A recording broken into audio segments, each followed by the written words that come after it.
Good morning. My name is Becky Verdun, and I have been attending GRU for about 8 years. The first few years were pretty sporadic, but more recently I have gradually become more and more involved.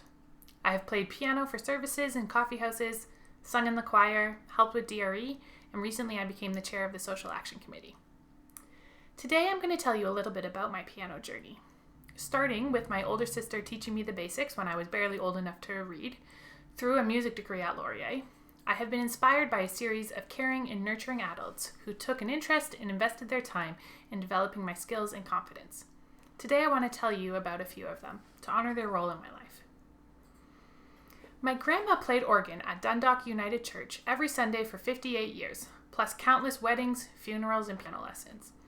My siblings and I used to take turns going early with her to church and sitting on the organ bench while she played the prelude, complete with church bells.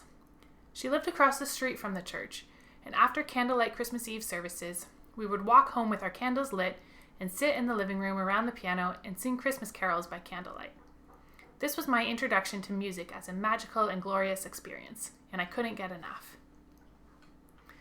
Mrs. Postma was my piano teacher for 13 years, and I owe my expressive style of playing to her.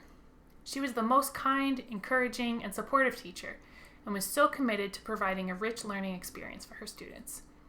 I remember studio parties where everyone dressed up as animals and we watched a video animation of the beloved suite, Carnival of the Animals. Sometimes she brought us to play piano for seniors or organized duets between students. She took me to the music store and taught me how to choose piano scores, helped me navigate the world of competitions, festivals, and exams, and shared her love of expressive and emotionally evocative playing. As I grew older, she treated me like an equal, and we had many conversations about music and my hopes and dreams for the future. Mr. Hall was a Sunday school teacher at the church I grew up in. I don't remember how it started, but he found out that I played piano and asked me to play for the Sunday school opening exercises every week. He gave me a ride so I'd get there early, let me pick out the songs each week from his big book of kids' church songs, and I played piano to accompany everyone to sing along. I did this for all of grade 6, and I can't imagine I was all that good at the beginning, but he was nothing but encouraging and really made me feel like I was an important part of the Sunday school team. This led to many years of playing piano for a youth group and church services. Mrs. Harris was a church music extraordinaire. Every Christmas and Easter at the church I grew up in, they put on a big choral and orchestral dramatic production. One week, for reasons I cannot recall, quite possibly because I was bored, I decided to tag along to rehearsals with my mom, who sang in the choir. I asked the accompanist, Mrs. Harris, if I could sit with her and turn pages, and she agreed. Thus started a long relationship of page turning between me and Mrs. Harris. I turned pages at every choir rehearsal and production for years. I had no idea at the time, but I learned so much about accompanying choirs from watching her and her interactions with the choir director. It absolutely sparked a love for choir music and accompanying.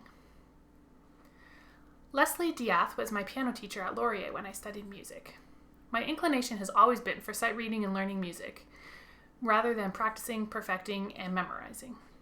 I brought him new pieces to my lessons almost every week, sometimes because I'd found something I was excited about, sometimes because I just hadn't practiced enough on the old pieces and it was easier to bring something new. He was always encouraging and often suggested even more new music, lending me his books and recordings and telling me about composers I'd never heard of.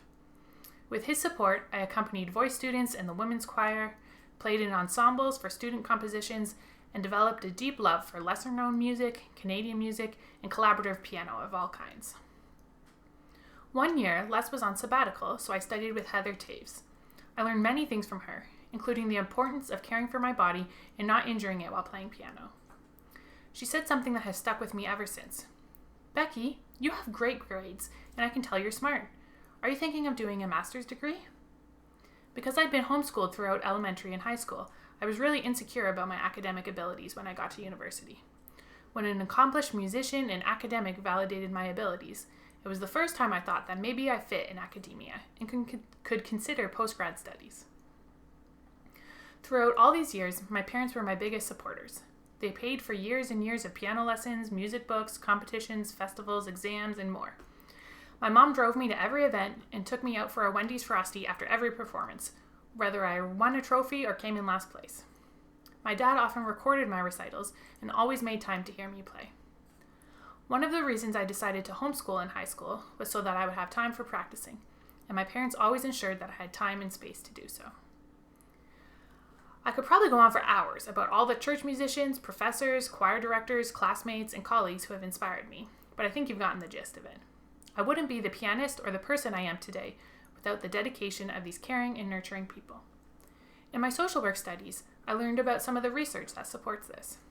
A research organization called Child Trends reports that children who have a caring, mentor-like adult in their life are more engaged in school, involved in their communities, interested in learning new things, have better mental health, and are overall more likely to flourish. As I've become an adult myself, I often think about how I can be this kind of adult to the young people in my life. Who might I share a magical musical experience with? How might I have meaningful conversations about music and life with a young person? Where might I give a child an opportunity to play an important role in their community?